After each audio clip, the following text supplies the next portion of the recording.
£5 this week, or who can lose £10 this month. And some of the other girls, they all joined like a group fast. Most sites carry a warning telling anorexics and those in recovery not to enter. I mean, clearly it doesn't make any difference whatsoever whether people put that warning on or not.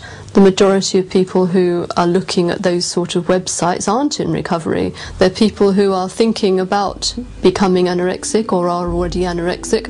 We're supposed to be helping those people get better, and looking at these images and reading the material on those websites certainly isn't going to do that. Some sites have been shut down, and most internet service providers offer a parental supervision option which blocks access to the sites.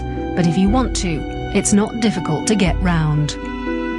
I think parents do have to be aware of what their children are looking at, and here in the clinic we have all the controls on our computer, and yet the children still get to material that we would rather they didn't see. So I think if you have got children and they have got free access to a computer, you have to be very vigilant. While I can still just turn on the computer, click onto the website, I've still got the anorexic way of life.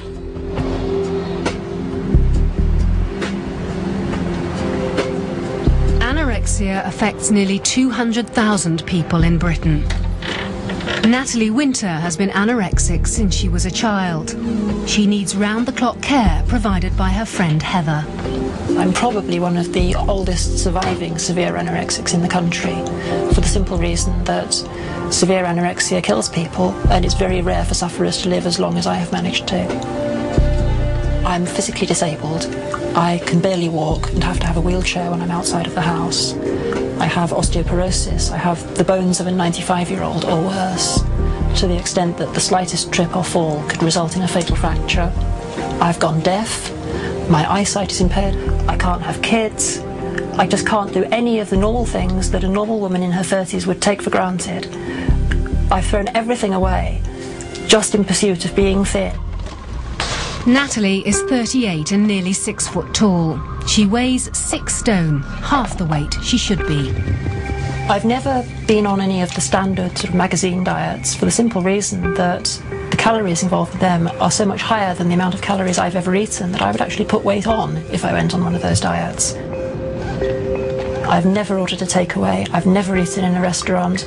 I've never even been full, apart from the times when I've been force-fed in hospital. My worst ever diet is undoubtedly the times that I've eaten absolutely nothing and just lived on water or coffee. I've done this on many occasions, ranging from a couple of days to 4 months. During that time, my digestive system failed, and I went from being unwilling to eat to physically unable to eat. From that day to this, I have lived on artificial nutrition taken by mouth because I have been unable to digest real food. Heather prepares Natalie's food every 90 minutes, 16 times day and night to keep her alive. They call them mud pies, and it's all Natalie eats. The feed I have to live on is partly digested already by chemical process and tastes absolutely revolting, bearing more than a passing resemblance to vomit. There you go. Thanks. I'll do my best with it. It's not something you can buy in the shops. It's specially made for hospital patients. It comes as a liquid, but I freeze it because it's a little bit more palatable in frozen form. And I have the choice of either eating like this or having it fed in through a tube up my nose and into my stomach. And that's the only way I can stay alive. I dread feeding times. If I can get out of them, I will, even now. I never realised that anorexia would bring me to this. Even with the medical knowledge I had, I never realised that it would do this to me. Oh, gosh. While we're filming, Natalie collapses. Heather's used to it. It happens regularly. Doctors have told Natalie she may die at any time from the effects of starvation. Her blood pressure drops dramatically. Natalie, what would you say to these people that run these pro-anorexia websites now? I think if they seriously believe that anorexia is glamorous or that they can do it safely without hurting themselves, they're completely mad and condemning themselves to a life like this. And that's if they're lucky and manage to live to 38. Bear in mind that I'm the only person I know who's this old and this anorexic. Everybody else I've known who's been as bad as me has died. Natalie asked us to film her body as a warning to others of the dangers of anorexia. I hope to shock people into a realisation of how serious anorexia is, how much it is not a matter of glamour, how much it destroys people's looks, how emaciated and ill anorexics look. I'm not attractive anymore. I'm just skin and bone. If I can save one other person from destroying their life the way that I've destroyed mine, then my life will not have been in vain.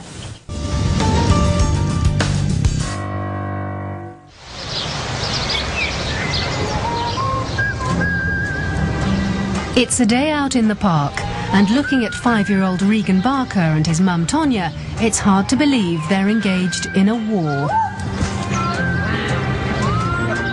But when it's time for tea, this is what happens.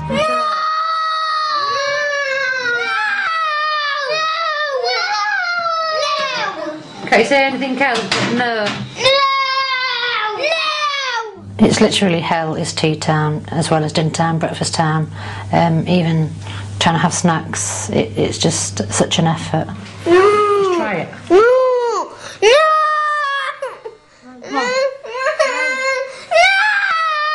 Please try the... Stressful is not the word, it's like a volcano waiting to erupt. Please. And all she was doing was offering him a sausage roll. Please.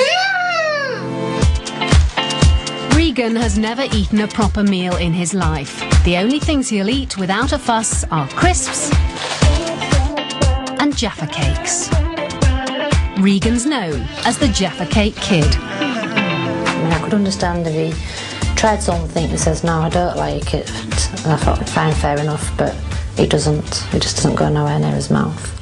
This is Tonya's home video of meal times with Regan.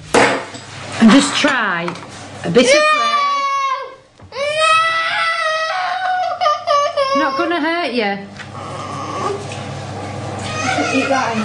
No, he's not. He's not at all. Are you going to try some? What can you cook now?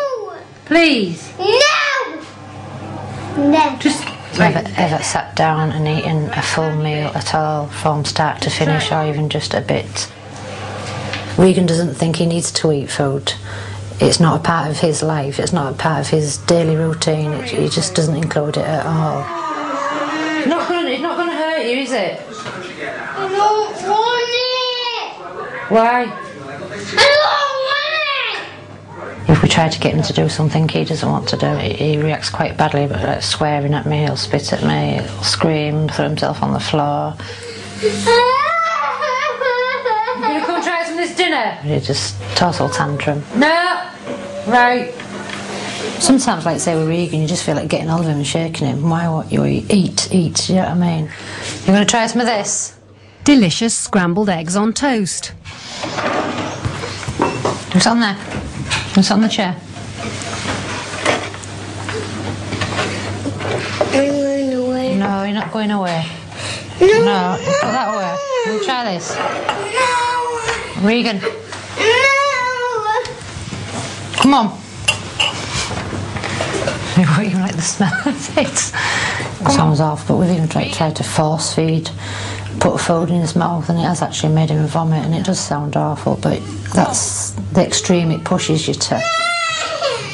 No. Regan, please. Come on.